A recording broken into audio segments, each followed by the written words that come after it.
Salam əziz izləyicilər, abituriyentlər, müəllimlər və valideynlər, hər vaxtınız xeyir olsun. Saat 8-ə 20 dəqiqə işləyib, gün ayının 10-17-sidir. Sizin üçün günən olan, yəni ayın 16 mart 2025-ci ildə keçirilən sınavın izahını çəkəcəyik. Niyə görə bunu çəkirik? Bunu ona görə çəkirik ki, sizin səhv istiqamətlənməniz olmasın və 5 il, 6 il sonra real praktikada çalışan zaman yaranacaq problemləri indidən görəsiniz və daha düzgün istiqamətə köçürüləsiniz. İndi isə vaxt itirmədən keçərək izahlara və dərinliyə. Deməli, ilk sual, yəqin ki, rahat şəkildə görsənək bu formada. 61 təqdim formasına görə modellərin növlərini müəyyən edin. Deməli, burada maddi və informasiya olacaq. Çünki maddi modellər onlara fiziki toxunuş zamanı orijinal haqqında məlumat əldə edə bildiyimiz modellərdir. İnformasiya modelləri isə onlara fiziki toxunuş zamanı orijinal haqqında məlumat əldə edə bilmədiyimizdir. Dinamik mühitdə bir ayrılış yoxdur, maddi statik dinamik var. Zaman keçdikcə onların xüsusiyyətlərinin dəyişib-dəyişməməyi ilə bağlıdır. Keçək, yəni burada cavab Y variantı, artıq şeylərim qalıb mənim, icazəni sələbini bağlayayım, qalıb, deməli, artıq şeylər olmasın burada. Tələbələr və onları yazıldığı fənlər haqqında verilənlər bazasına əlaqələndirilmiş cədvəllərindən fraqment edilmişdir. Deməli, bir qayda olaraq bu sual nümunəsindən müraciət olunur, ona görə diqqətli olaq. Deyib ki, tələbələr və onda belə çıxır ki, bu cədvəl tələbələrdir və fənlər haqqında verilənlər bazasıdır. Deməli,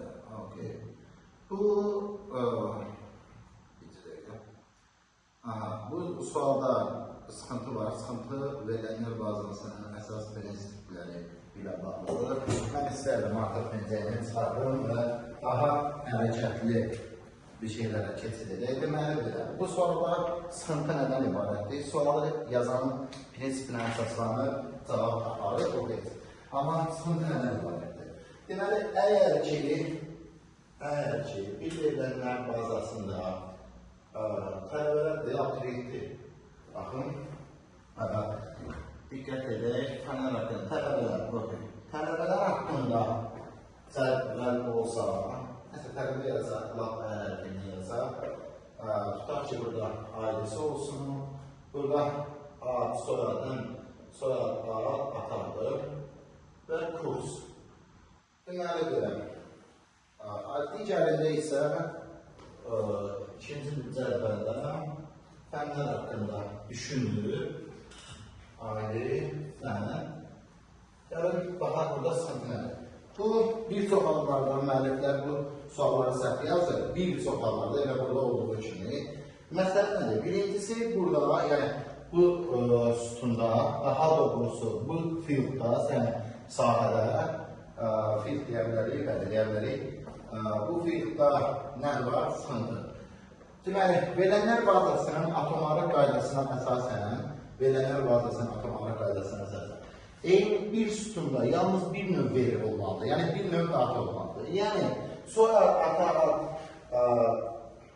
adı əvəzinə 3 ayrı sütun olmalıydı. Bu, 100%. Kimsə baxanda real praktikadan başı çıxmayan adam deyək ki, nə fərqi var?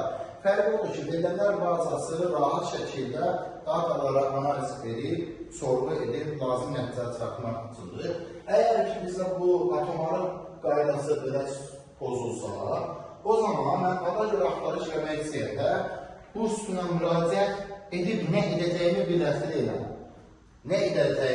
deyiləm. Ona görə bu birinci sıxıntı. İkincisi o birisi cədvəldədir. Niyə görə? Deməli, burada fənnin adı var, fənnin adını bilir, tutaq ki, informatika. Bu aidi sualı yazan prinsipindən belə görünür ki, bunlarla bunu əlaqələndirməyə çalışacaq. Yəni, bunu foreign key kimi istifadə edir, bu da default private key. Yəni, foreign key yəni yaradılmış. O belə deyək, kod sütundur ki, xarici açar adlanır və əlaqələnməni formalaşdırır. Amma burada sıxıntı nədir? Əlaqələndirməni formalaşdırmaq üçün bunu istifadə etmək olacaq. Çünki burada 116 ayrı kimsə varsa, onunla əlaqələndirə bilər. Amma problem nədir? Bu cədvəlin sətirlərini,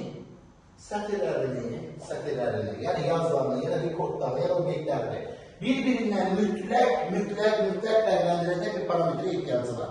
Buna bir qədər olaraq parametri olub edilir. Bununla səbəbdən olaraq burada bir sıxıntı var. Deməli, əslində bu nə olmalıydı?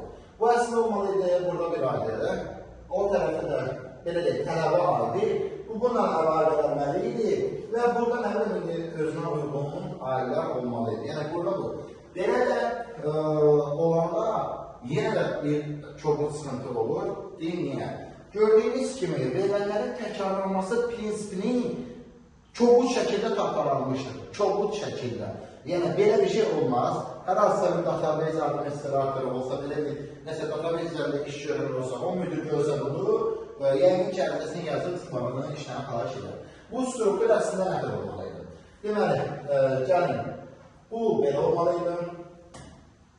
Baxın, yoldaşlar, burada aidi və fən sütunları olmalıydı.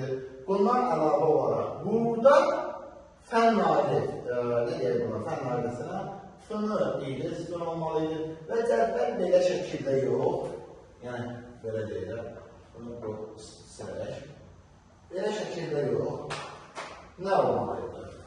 Deməli, bu tərəfdən birinci çoxlu əlaqələnməliydi, yəni bura olmalıydı əsas səvər, yəni main table, bura olmalıydı related table.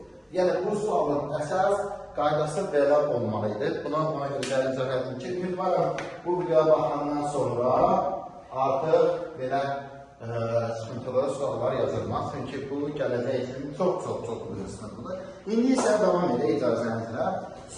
Sualı yazanın fikri ilə. Yəni bu sualda bu prinsiplər olunmasa, olur bu 4-cü sinifdə yəni sadəcə məlumat oxuma bacarırıq. Bu səbəbdən dolayı bunu belə vurgularıq. Deməli, nə deyək? İkinci kurs olan informatika fənni. İnformatika fənnində ikinci kursun necə tələbəsinə yazılır? Deməli, baxaq, dediyim kimi, niyə görə? Bu prinsiplər riayət olunmayanda sualı həll etmək vaxtı da uzanır bu arada. Çünki çaşqınlıq yaradır. İkinci kurs. İkinci kurs. Yəni 113, 114, 116 aidili şəxslər 113, 114, 116 113, 114, 116 113, 114, 114, 116 Sualda nədir? Ona yazılır fənər. 113, 114, 116 Okey, bunlardan neçəsi informatikadır? Düz görürəmsə, 3 dənəsi də bir sıxıntı yoxdursa, 113, 114, 116 Yəni biri budur, əgər düz görürəmsə, biri budur, biri budur. Mən sualda bir şey görüb, bayaq yazdığım bir fikri dağıtmaq istəyirəm. Mən bura birini çox əlaqə edim. Xeyr, cinniyə. Çünki mən baxdım ki, əslində eyni bir şəxsdə, eyni fəndə təkrarlanırsa, burada çox əlaqə var. Yəni çox əlaqə isə, yenə də fənlər, bunu artıq bizi izləyən müəllimlər üçün deyirəm, fən adı olsun, fənnim, nəsələr, fənnim, və burada artıq buna ehtiyac olmayacaq, bizdə yeni bir cədvəl olmalı olacaq, mini to mini əlaqəsi belə qurulur. Bu olacaq tələbə fən cədvəli və burada olacaq tələbə adiləri, burada olacaq fən adiləri. Yəni tutaq ki, informatika fənninin adisi 2 idi, rəzər fənninin atıram. Orada nədir? Orada fənnin adisi yoxdur, unutsunuz, biz özümüzdən orada. Rəzər fənnisinin adisi olsundur. O zaman biz nə edəcəyik? Tutaq ki, demək istəyəndə ki, 116 nömrəli şəxs informatikada hazırlığa gedir. Onunla belə yazacaqdır. 116 nömrəli şəxs riyaziyyatdan gedir belə və sonra tutaq ki 2-dən 117-dir belə və nə olacaqdır? Bu adı ilə bu tip sütuna əlaqələndiriləcəkdir. Buralarla da bunlar. Və bir birim çoxa ilə nə olacaqdır? Çoxun çox əlaqəsi formalaşmış olur. Bu arada genel dərin bir şey deyil. Deməli, burada sualın duyarana bəlkə primary key nədir? Bu üstündə təkrarlanır, bu üstündə təkrarlanır. Developerlər olanlar bu videoya baxan, yəqin ki, təcrübədə görürsünüz. Many-to-many əlaqəsi qurulan zaman bu prinsipdən istifadə edilir ki, yəni diqqət edək, daha doğrusu düz seçmədim, yaxşı səviyyədə. Burada əlaqələr təkrarlanması, yəni iki sütun birgə seçilərək primary key edilir. Bunu hər hansısa bir frameworkda, backenddə dil yazan adam da bunu bilir, üçüncü bir etikdən açılır. Yəni bu şəkildə, yəni 117 iki əlaqəsi bir daha təkrarlana bilməz mənasında. Amma burada sıxıntı var. Deməli, sual gördüyümüz kimi başdan arxa semantik və həmçinin əsasda elmi praktik xətalarla, kobud səhvlərlə boldur. Yəni sual öz məqsəd mənasından kənara çıxmışdır. Tamam edək. Biraz çox danışdım. Deməli belə. HTML haqqında yanlış mülarizəni müəyyən edin. Baxaq. Şəkilə səhv istinad olarsa, ekranda alt atributunun daxilində yazılan mətn əks olunur. Yanlışdır. Nişanların siyahını formalaşdırmaq üçün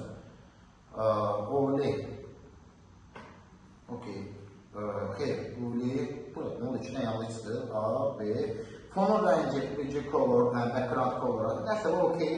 Web browserin başımız olandakı A. Bu okey. Cədvəlin sərhədləri border atributu ilə seçilir. Deməli, yoldaşlara nə deyək? A və B variantları barəsində deyək. İki dənə sual var. Buradan səhv var. Birincisi, oğlu bunlardır ki, oğlu bu arada. Oğlu. Orderi, değil mi? Orderi deməkdir. Bu orderi list. Unordered list. Yəni belə olan halda nə baş verir? Diqqət edək. Yəni nə baş verir? Bu sıralı, nizamlanmış, məktəb kitabının yazarının dili ilə desək nömrələnmiş ki, bu nömrələnmişdir, yəni nömrələnmiş Word-dən gələn termindir, düzgün 30-ludur, bu boyda başqa şey. Unordered isə bildiyimiz sırasız, yəni nizamlanmamışdır. Nəsə, qısası bu nişanlanmış deyəndə uğurluları nəzərdə tuturlar deyə, yəni uğurlu deyil. Qaldı ki, A variantındakı şəkilə səhv istinad verəndə, artıq mən bu hissəni silərəm.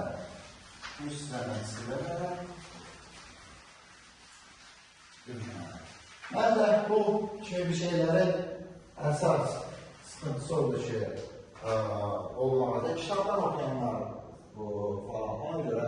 Deməli, istinad A-da gedir. Mən pref atributu, nəsə soru. Deməli, şəkilə istinad vermək, tutaq ki, burada məsələ, tutaq ki, Ankara, istinad vermək budur. Şəkildən istinad almamışıq ki, şəkildə istinad vermək budur. Bu zaman düz olmayanda şəkilə istinad verməyəndə nə baş verir? Şəkil açılırmı, açılmırmı? Yəni bu A təqiyindir. Şəkildə suala yazarın nə fikirləşdiyini göstərmək üçün biz bir dənə hər ehtimal var. Deməli, açılır. Deməli, nə? Visual Studio Code. Vaxt deməli, bizdə burada yəqin ki olacaq. Neyse, bu hansısa izahatdan qalan növlərlə cəməliyik. Tutaq ki, Ctrl-O, deyirəm. Deməli, texniki səbəblərdən dolayı bu video rekordu dayandır, davam edirik. Deməli, sualın şərtində deyir ki, şəkilə istinad vermək, bizə şəkilə səhv istinad edək, yəni olmayan şəkilə bir istinad edək. Deməli, belə, bu Ctrl-C, okey. A təqidi istinad vermək, hər hansısa bir şəkilə istinad vermək istəyirəm mən. Tutaq ki, Anka dediyim kimi JPC adlı bir fail düşünür, amma o fail bundan bərabərlikdə yoxdur. Deyirəm, tıkla. Yəni, keçid et. keçid et. Hətta Anka Jibucu deməyə gəlin Anka Jibucu deyək və OpenBiz serverdən açaq bunu. Baxaq. Bu şəkildə olanda nə baş verir? Tıklayaq, baxaq. Tıklamaq istəyirəm. Cannot get Anka JPEG. Yəni, sözümün canı nədir? Burada ümumiyyətlə istinadda alt atributu nə gəlsə? Deməli, sualı yazmaq istədiyi bir şey yazacaq. İndi diqqətləyək. Bunu istəyirəm. Sualı yazmaq istədiyi mage. Təbii, alt atributu. Tutaq şeyli olmayan bir şəkil ilə istinad verək. Olmayan bir şəkil hazırlayaq. Və deyək ki, anarın şəkili. Anarın şəkili. Bu zaman alt atributunun dəyəri çıxar. Diqqətli olan bir dənə deməli. Magnifier gördüyümüz kimi şəkilin istinadına bağlı ikon və bu başqa şey, bu şəkilə istinad verməkdir. Bu şəklini səhviyyə əlavə etməyə çalışmaq deməkdir. Yəni bu belə. Davam edək. Yəni burada gördüyümüz kimi hər iki variant səhvdir. Amma yəqin ki B variantını doğru qəbul edəcək. 32-ci sual. Daha doğrusu 64-cü sual deyir. 32 simvollu əlifba ilə kodlaşdırılmış. 32 simvollu əlifba ilə kodlaşdırılmış dediyinə görə nə edirik biz? Deyir ki, 32 simvollu əlifba kodlaşdırılarkən V simvolu, yəni bir simvolun həcmi 5 bit olur. Okey. Sıracı bu datanı çıxardan, yəni həmən. 16 simvoldan, yəni simvol sayı 16-dır, okey. Belə başa düşürəm ki, ümumi həcm 80 bitdir. Daha sonra isə 16 simvoldan məlumat 1024 simvolu əlifbəyə çevrilərsə, okey. 1024 simvolu əlifbəyə çevriləndə bu birinci hal deyək və ümumi birinci hal. Çevriləndə isə nə baş verəcək? 1024 simvolu əlifbədə bir simvolun həcmi 10 bit olacaq. Simvol sayı dəyişməyəcək. Yəni 16-da bir dəyişiklik etməyib. Ümumi həcm 160 bit ediləcək. 160 bit. Qaldı ki, sualda heç nə yoxdur. Yəni, heç bir informatika biliyi barəsində sualda heç nə yoxdur. Yəni, bizdən bunları soruşmur. Bizdən deyir ki, simvol sayına qədər dəyişsə, mətndə heç bir simvol olduğuna görə dəyişməz. Sualda yazan deyir ki, iki dəfə azaları götürər necə? Deyər ki, əgər filan əlifbəyə keçsəndən sonra, əgər ümumi həcm dəyişmir, yəni 80 bit qalıbsa, onda nə qədər simvol silinir və yaxud simvol sayına qədər azalır, onda iki dəfə azallar deyə bilərdir. Amma dediyim kimi, bu burada, yəni boşuna ədədləri verməkdir. Yəni burada heç bir informatika biliyi tətbiq olunmayıb və yoxlanılmır. Yəni 64-cü sualın olmağı ümumiyyətlə artıq bir şeydir. Neysə, yəqin ki, sual A variantı dəyişmə çıxar. Dediyim kimi, buradan bizə ümumi həcmin necə dəyişdiyini soruşdur. Simvolların sayını deyir, simvolların sayı da heç bir redaktə işi getmədiyindən heç bir dəyişiklik olmaz. 65-ci sual, deməli, baxırıq, iki ayrı funksiyadır, ayırdım və diqqətliyirəm nəyə? Bura, deməli, mən bunu keçəlim. Yuxarıdakı funksiya nədir? Girən A ədədinin A-nın kvadratı, A-nın A-ya böldü 1, A. Yəni, bu kvadratı verəcək bizə bir şeyin A-nın kvadratını. Okey, bu da ki, hərəsini arayla istifadə edib. Deməli, A-nın qiyməti 5, B-nin qiyməti 3, M-ə mənimsə C-A-B, yəni getdi C-nin içinə 5, 3. 5, 3 deyiləndə burada 5 A-nın kvadratını mənimsədəcək, bu olacaq 25. B-yə də artıq A 25 kimi edəcəyinə görə bura olacaq 625. 625 olacaq və bütün A plus-də bizə 650-ni geriyə qaytaracaq. Yəni, M-in qiyməti 650 olacaq və çıxışı 650 dəyərləyəcək. Bu sualda da sıxıntı var. Sıxıntı nədən ibarətdir? Deyərəm ki, backend developerləri tərs sönür. hal-hazırda deyəcəm niyə. Baxın, FAB unused görürəm orada. Misal üçün, əgər sən bir funksiya yaratsan, A ulduz A mənimsədək, B-yə mənimsədək, A slash A və return edək, nə idi? A vurulsun B. Artıq bu bizə bir xəbərdarlıq verəcək. Xəbərdarlıq nədən ibarətdir? Yəni, göstərim.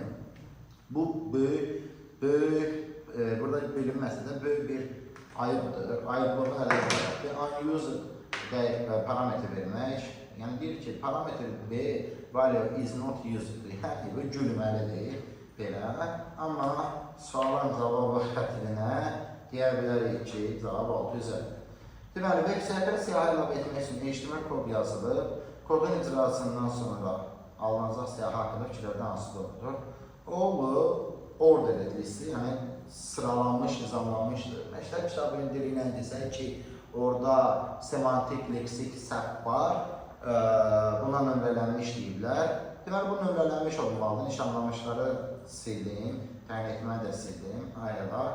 Deməli, və birinci elementi qalın şriftlə yazılır. Strong, okey. Bizə nədir? Doğru. Görək. Birinci elementi qalın şriftlə yazılır. Düzü. Sonuncu elementi kursiv yazılır. Xeyr, sonuncu elementi də qalın yazılır. Bir, strong arasındakı fərq odur ki, biri Google SEO cəhətdən önəmlidir, biri yox. Yəni seçdirilmiş deyildir. Yəni Google robotlarının axtarışı zamanı içindəki məzmun kontentinə diqqət yetirir Google robotları. Google robotları transformer kimi bir şeylər deyil. Davam edək daha sonra. Dediyim kimi, bunların əslində nişanlanmış, nömrələnmiş demək yaxşıdır. Bunlara bu söz ifadələrin deyilməyinin səbəbi haradan irəli gəlirdir. Bağlayın, bu qalır. Deməli, burada da amal aktivəyir. Buna deməyinin səbəbi mən yerində deyə bilərəm, buradan gəlir numbering və bullets, amma HTML-də bunların adları bu deyil. Yəni, kesinliklə gedirəm, bu xəta məktəb kitabından bəri gəlir. Burada da cavab nə oldu? Cavab C variantı. Açış yazışı forması heç nə.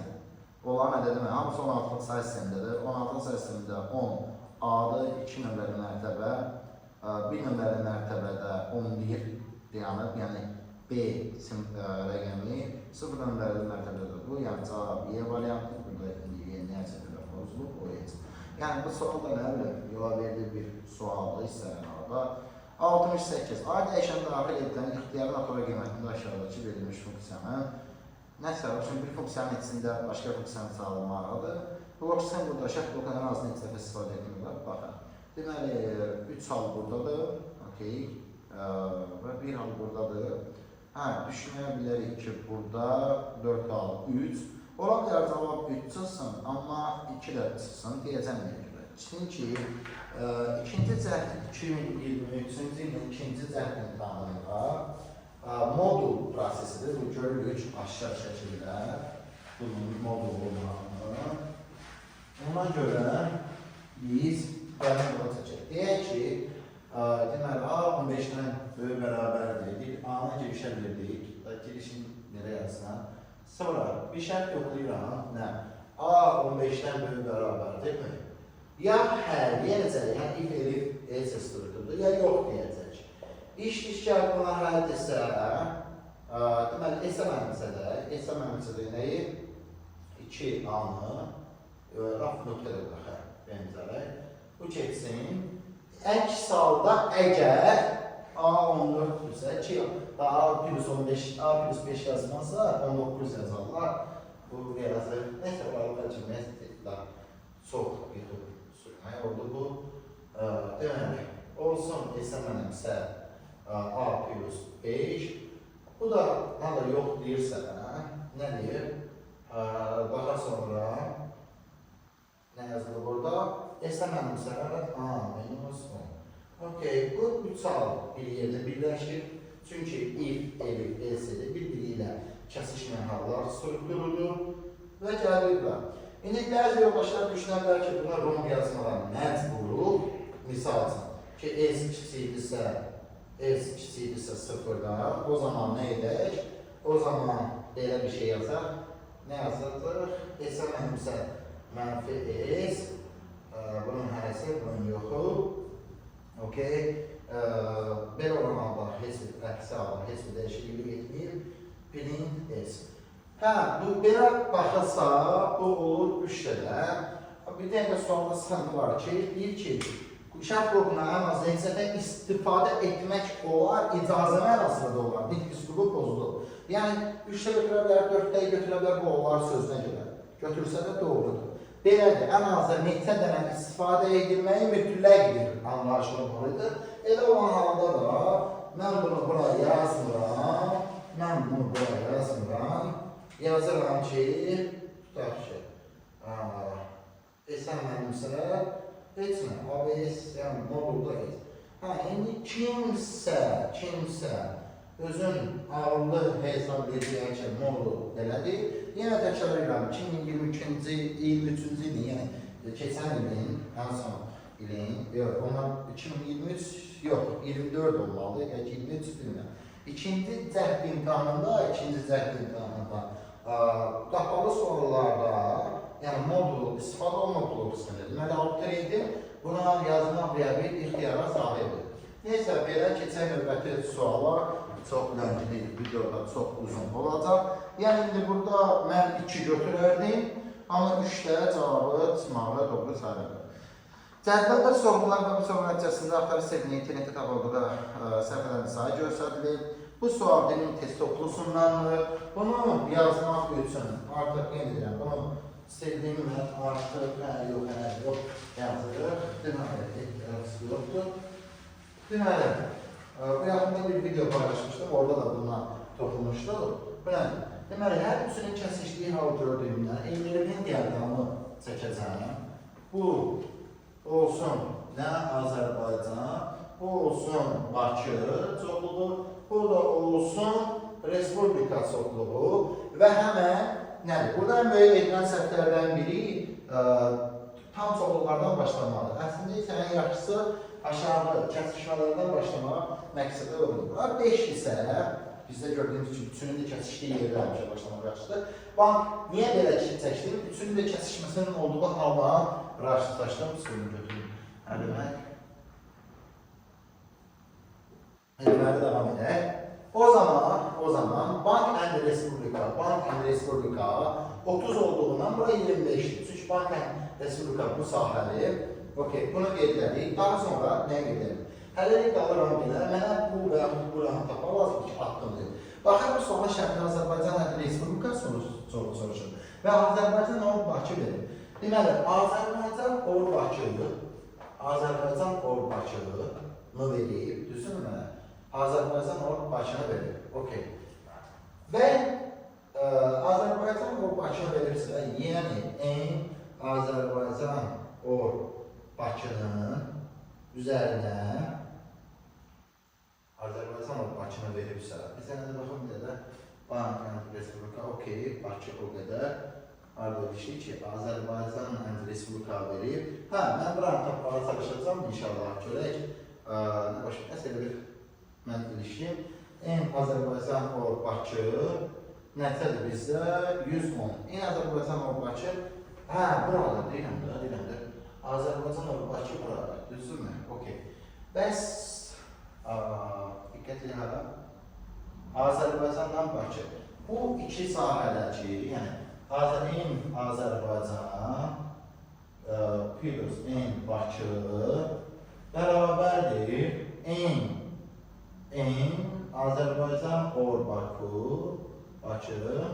plus Azərbaycan yəni kəsişmələr və birləşmələrin. Deməli, bizdə Azərbaycan 50-dir, Bakı 80-dir. Hansı var? Bura 110'dur. Bura 110'dursa 130 qısın 110 neçə edir? 20. Deməli, Azərbaycanla Bakının kəsişməsi 20'dir deyə bura olur 15 avtomatik olaraq. Bakı 85'dir. 20 plus 25 45. Bu hissə olur 35. Niyə bu hissə mənə lazım edir? Çünki İngilizcə Azərbaycanla Respublikanın kəsişməsini tapmaq istəyirəmsə, Azərbaycanla məndən istədiyi Azərbaycanla Respublikanın kəsişməsini istəyir. Yəni kəsişmədir. Respublikanın kəsişməsi istəyir. Bunun üçün nə edəcəm? Yəni yuxarıdakı qayda ilə tətbiq edərək n nə edir? Respublika çıxılsın deyəcəm artıq avtomatik olaraq mən bunların kəsişmə n Azərbaycan Respublika. Deməli, buna tapmasın. Azərbaycan nə qədərdir? Bizdə 50, bəs Respublika nə qədərdir? 100, bəs Azərbaycan Respublika nə qədərdir? Bizdə belə bir biliyə sahib deyilik. Azərbaycan Respublika. Deməli, bu yoxdur bizə. İndi bunu tapmaq üçün mən nə edəcəm? Azərbaycan Respublika bu hissə, yəni buradan aşağıdakı hissə. Bu hissə ümumi sayıdan 35% azdır. Ümumi sayı 165'dir. Deməli, bura avtomatik olaraq 130 əmələ gəlir. Yenə də vurğulayıram. Bütün hamısı 165, bu sahə 35-dirsə, bu sahəsi isə Azərbaycan Respublikanın birləşməsi olacaq 130. Heç nə, belə olan halda 50 plus 100 çıxırsın 130. Bizə bunun cavabı olur 20 cavab yevradır. Qəşəng sualdır bu. Çox xoşa gəlmir sualdır.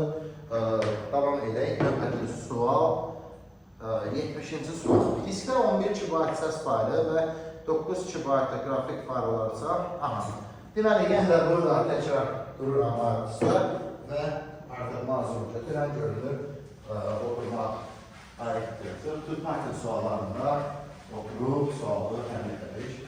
Sildim. Deməli, belə.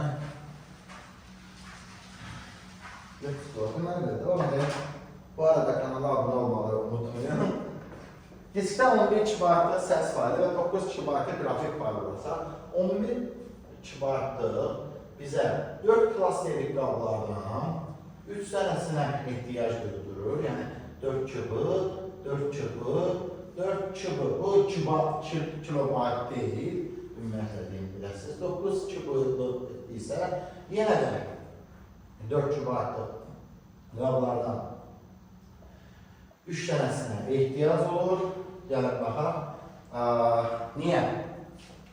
Çünki bir klaster həcmi 4 kibaytdır. 2 klaster yetərli olacaq. 3-cü klaster ehtiyac var. Və bu klasterdə bu qədər 1 kibayt boş yer qalmış olsa belə, genel qaydaya görə, yəni bir klasterdə yalnız bir faylın bir hissəsi və yaxud bütöv bir var ola bilər, 2 faylın fərqli hissəsi ola bilər. Deməli, bizdə 1, 2, 3, 4, 5, 6 klaster olur və klasterin biri 4 kibayt olduğundan 6 klasterin ümumilikdə yaddaşda 24 kibayt yer alır. Yəni, sən buradakı tutaq ki, bu 1 kibaytda olur, 3 kibaytdır ki, boş yer var və yaxud burada 1 kibaytdır ki, boş yer var. Sən bura əlavə heyətisinə qoya bilmərsən, bunu unutmuruq. Davam edək sonra növbəti sualımıza. Görəcək, növbəti sualda nədir? Kompüterdə Azərbaycan əlifbasının 32 hərf böyük və kiçik. Cavab nişanladın mı yuxarıdakını? Yoxsa yox, baxa bilərəm. 6 klaster 24 kibayt, değil mi? Azərbaycan əlifbasının 32 hərf yarım 35 dəqiqə falan sonra təqlibi Bakı Dövlət Universitetində dərsim var, dərsləşməliyəm, mühazirə dərslədir, günümüzə gedirəm. Deməli, kompüterdə Azərbaycan əlifbasının 32 hərf, böyük və kiçik hərflərlə yanlışır. Onluq say sistemdə rəqəmlərində özə saxlayan minimal əlifba yaradılırlarsa, bu əlifbada necə istifadə edilmiş kod simvolu var. Sual anlaşıldığı ilə əvvəlcəkən oxumuşam, sənsə suala yazanın beyni ilə cavab verəcək buna. Deməli, birincisi sualda səhv var. Səhv nədən ibarətdir? Belə bir termin yoxdur. Hərf simvolu var, informatikada, yəni hərf deyə bir termin yoxdur. İşarə deyə bir termin yoxdur. Simvoldur bu terminin adı. Hərf simvolu deyə bilərsən, rəqəm simvolu deyəsən, bu başqa məsələ. Yəni, demək istəyir ki, 64 dənə bir 64 növ simvol, niyə görə hərf simvolu. Belə də deyə bilərmişdir. Onluq say sistemində rəqəmləri 10 dənə onluğa görə. Yəni 74 növ fərqli simvol. Nəsə simvol? 74 növ 74 fərqli simvol. Növ deməklə fərqli simvol. Okay. Bu bildik, tutduq.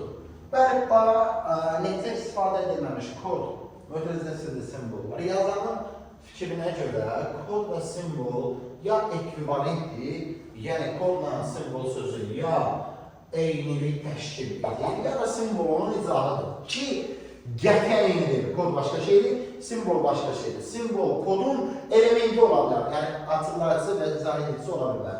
Qaldı ki, sualın cavabına, yəni aidiyyatı olmayan bir şeydir. Qətiyyən yəni informatika birliyi yoxlanılmır.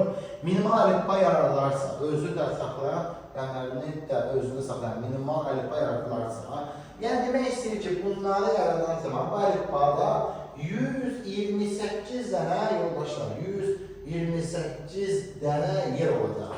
Yəni simbolu yerləşdirmək üçün yer. Niyə görə? Çünki minimal deyir, 74'ü saxlamaqdan ötürü 6 bit yetərlidir.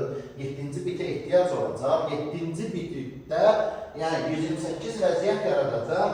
128 vəziyyətdən 74'ü istifadə olunub, amma neçəsi 54'də istifadə olunmayıb, cavab 54 olacaq. Amma ki, yenə də deyiləm, bu sual heç bir informatika birliyi yoxlamır. Kimsə bu sözünü eşitib deyər və ASCII-də ilk 128-də nağıldır.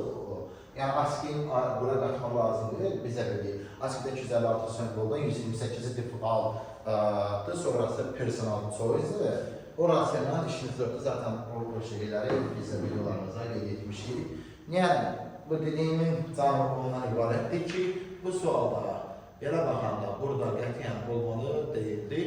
Növbəti sual, diqqətlər nədir? Deyir ki, sxemi tamamlayın. Keş yaddaş, daxili yaddaş qurğusu olub, emal edici qurğudur. Yəni, yaddaş qurğusu emal etdirdiyimiz yerdədir. Bu düzdür. Xarici yaddaş xeyir. Personal verilənlərin də var. Gecikməni təsəvvürsə, bəli. Çünki, belə deyək, prosesor, belə deyək, kiçik ölçülü, amma uzun, yüksək sürətli bir boru kimi düşünün. RAM isə biraz ondan balaca. Keçən zaman gecikmələr olmasın deyə və yaxud tərsinə olar, yəni eynilik olsun deyə, axıntı baş versin deyə, ortada bir, elə bir bundan buna böyüyən belə bir şey qəbul edilir və yaxud uçenik kimi, yəni şagird kimi, dəstəkləyici kimi qəbul edilir. Yəni bu doğru fikirdir. İnformasiyanı uzun müddət yadda saxlar, xeyir, heç bir emal etmək üçün qurulmuş yaddaş uzun müddət saxlanmır. Məqsədi o da etsin ki, sürətli bir saniyə kameraların sayına ötürülür, aidiyyatı yoxdur. 1-3, keçək növbəti suala, 74-cü sual, 73-cü sual. Əhəmətli sual artıq bilinmədi. Deyir ki, hər bir yolda yalnız oxu göstərən istiqamətə hərəkət etmək olar. A məntəqəsinə, K məntəqəsinə neçə müxtəlif yol olacaq. Deməli, bizi qınayırdılar ki, niyə belə kəsişmə kimi görsənən suallar qoyursunuz? Bu şeylərə görə. Qrafın heç bir həndəsi mənası olmadığından, ona görə bunlar kəsişmə deyil, təpələr də kəsişmə, bizi baxın. Deməli, A-dan K-ya, A-dan bir cürəm, A-dan B-yə bir cür, C-yə bir cür, B-dən çıxanlara bir yazılır, burada da K-da bir A-dan çıxıb, 1, C-yə 2 cür gəldiyindən 2, R-dir deyəsən bu, R-ə 1, 2 cür, 4 cür gəldiyindən R-dən çıxanlara 4, F-ə 4, 2, 6 cür gəldiyindən F-dən çıxanlara 6, N-ə 1 plus 4, 5 cür gəldiyindən 5, N-ə yenə 5 cür gəldiyindən 5, okey. M-ə 5 plus 6, 11 cür gəldiyindən 11, burada 11 yazsam, 11 plus 4 edir 26. Əgər bir hesablama xətası eləmədiysə 2 gedir, baxa bura. Yəni, mənim vurgulamaq istədiyim nədir? Laxtdakı hesablama xətası elə deyil, onu da bizəcək. Bax, bura var, bura bir təpə deyil, yəni bura kəsişmə deyil. Unutmayın, təpə kimi baxmırıq və yaxud bura halar. Niyə görə? Buna belə çarpaz kimi başa düşün bunları. Davam edək. 516 səhifəli sənədin ilk 2 və son 2 səhifəsində 15 kibar tərcümə var, qrafik təsvirlər. Qalan səhifələr hər birində, bu suala yenə mən ayaq üstə yazıla üstün edərəm. Biz, niyə görə? Bu sualına bax, ilk dəfə, ilk modeldə idarə olub 2022-ci və çıxan öbür tamamda 2022-dir. Deməli, Baxın, 516 səhifəli sənədir. İlk 2 və son 2. Yəni, mən bu sənədi 4, 5, 12 deyə ayırarım. Niyə? 4 səhifəsi də başqa şeydir, digərində başqa şeydir. İlk 4 səhifə, ümumiyyətlə 4 səhifəsində 15 kibarata malik qrafik təsvir var. Yəni, 60 kibar 4-dən. 512 səhifəsinin hər birində 32 sətir, hər sətirdə orta hesabla 40 simvol var və mətn 128 simvolları var. 128 2/7 olduğundan, yəni bir simvolun həcmi 7 bit olacaqdır. Bunu da yavaş-yavaş çevirək. Deməli, 2/9, 2 neçədir bu? 5, 2/14, öyle yazılır. 40 vurulsun, 7 vurulsun, 2/14 bit. 2/14 biti mən həmən çevirim. Deməli, 2 batidir bu, 2 batidir, çünki 213'ə böldüm. Bu da 40, 80, 560 edir, yəni bunu belə yaza bilərik, 560, nə oldu?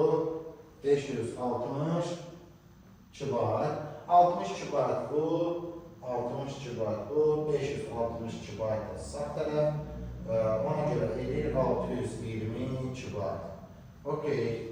620 kibar cavab Y variantı, ona görə yeni seçək və davam edək. Rəqəm simvollarının hansı ardıcıl ilə ekrana tərəfindən daxil edilməlidir ki, proqram icrasının sonunda ekran 256 çıxsın. Okey. Yəni bunun informatika və yaxud proqramlaşdırmanın hansı mövqeyi yoxlayır, onu anlamırıq. Neysə, birincisi C çıxışa gedir. C2'dir, okeydir, yəni bu getdi, bu getdi, bu getdi.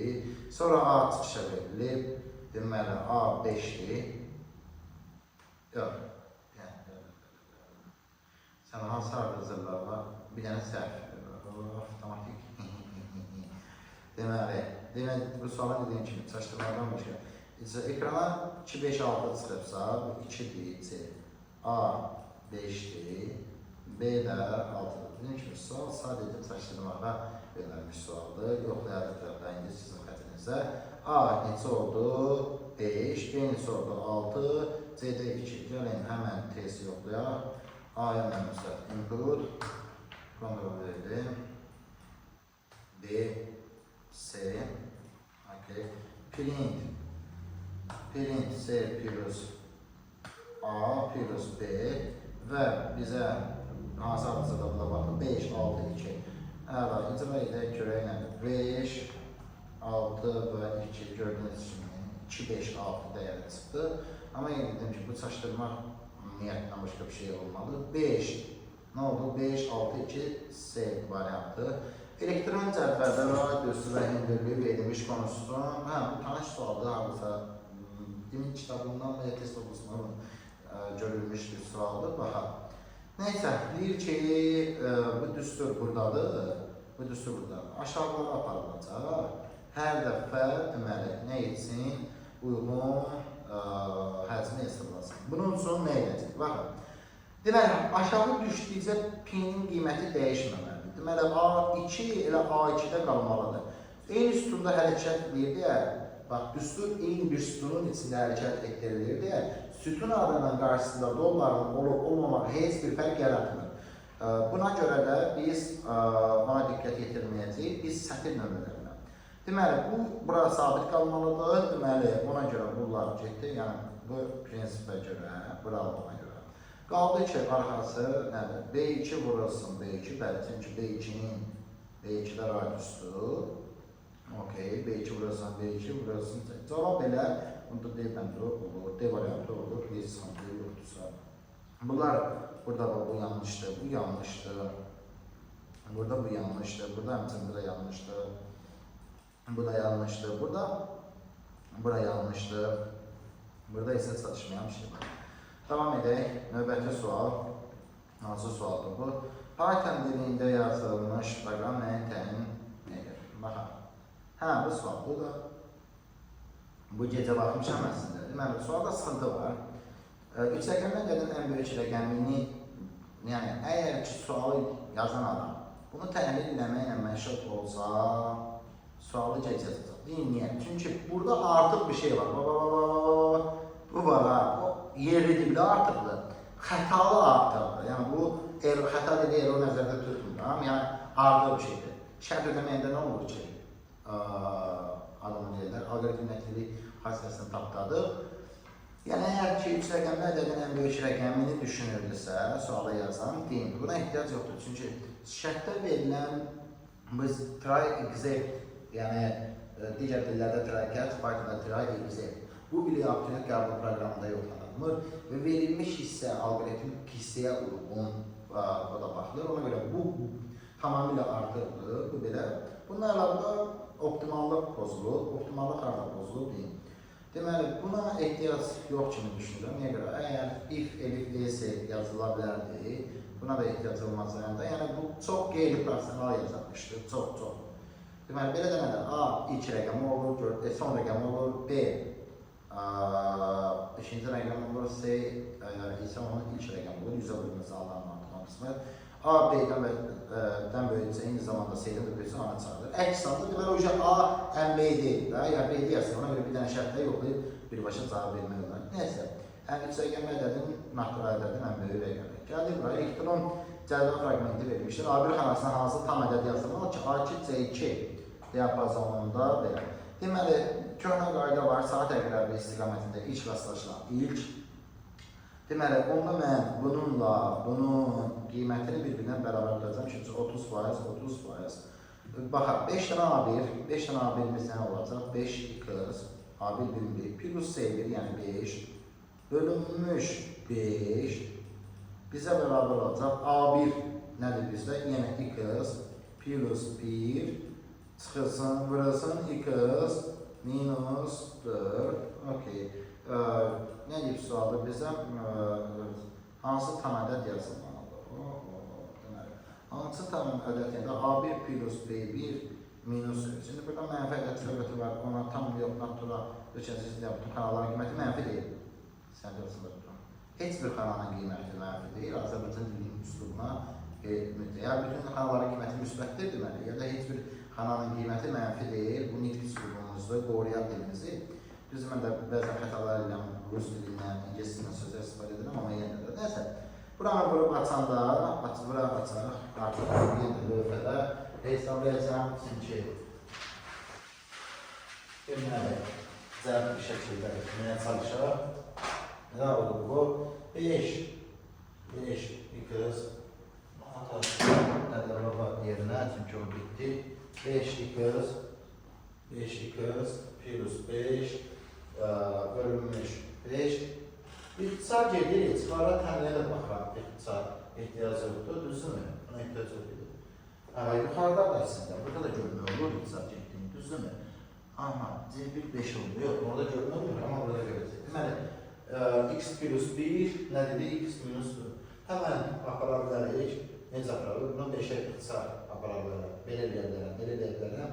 Deməli, bunu 5-ə ixtisar aparsam, bu tərəfdə qalacaq x plus 1 bərabərdir. Nə? X plus 1, x minus 4, düzdürmü? İxtisar getdi, x minus 4 bərabərdir 1, x bərabər olur 5. Əgər bir xəta eləmədiysə, cavabımız 5-dir. 5-dir mi? 5-dir. Bir dənə də qoyaq, A1 5 olsa, bura olur 11 çıxılsın 3, 8. Okey. A1 5 olsa, olacaq bura 25 plus bir dənə də 5, 30 bura edər 6. A1 yenə 5 olsa, 6 vurulsun.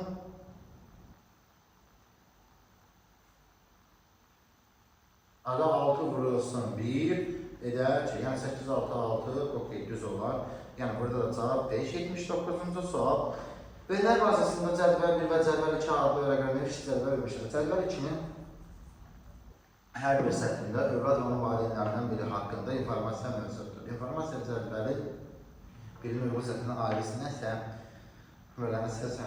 oğullarının və oğlan nəvələrinin sayılarını çatır. Biz burada məsələ gördük oğlan nəvəlisi söz işlətməyə. Niyə görə? Oğul nəvəsi ilə oğlan nəvəsi sözünü uşaq qarışdıra bilər. Yəni, gördüyümüz kimi, yəni müəllif şəxsə ilişiyi bulunursa, uşağı da səhvləmə ehtimalı böyüdür. Ona görə neysə. Şimdi bu Əlizada, bu sualda nə çoxluqlar oraya bilmirəm, çox dərin söhbətdir. Verilənlərə bazısına görə. Əlizada M-nin, budur da başqa bir şey yoxdur ki, Əlizada M-nin kodu 444-2. Adadır bu. Deməli, söhbət kimdən dedi? 444-2-dən. Bu. Okay. Bunun bir şəxsi budur, bir şəxsi budur, düzümü? Sıx qoyaq hələlik, oğlan olsa pluslayarıq. Sıx qoyduq. Deməli, 22-51, 22-51 kişidir, okey. Gəldi 22-51. Sonra 33-42 qadındır, ondan işin yoxdur. Deməli, bir dənə burada bu var. Yine bunların da oğlanları ola bilər. 22-51, 33-42. 22-51-in belə oğlu ola bilər, biz ona da baxacaq. 33-42-nin okey, həddindən çox. Nəsə, 22-51-in şəxsləri kim idi?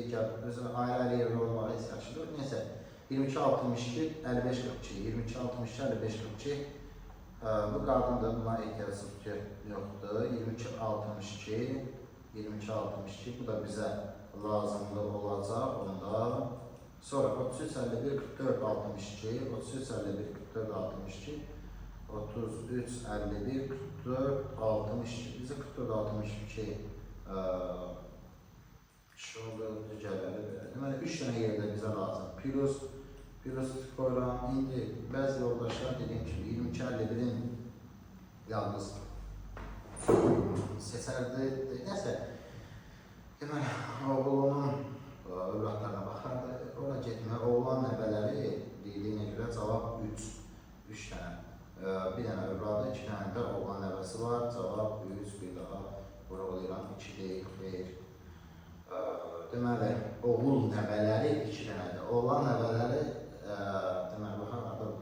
Yəni 3 çıxır, ikisində də 3 çıxır, deyəsən, baxın da, oğullarının da oğul nəbələri 2 dənədir. Yəni, zaten 3 çıxır, yəni, cavab, sıxıntı yoxdur.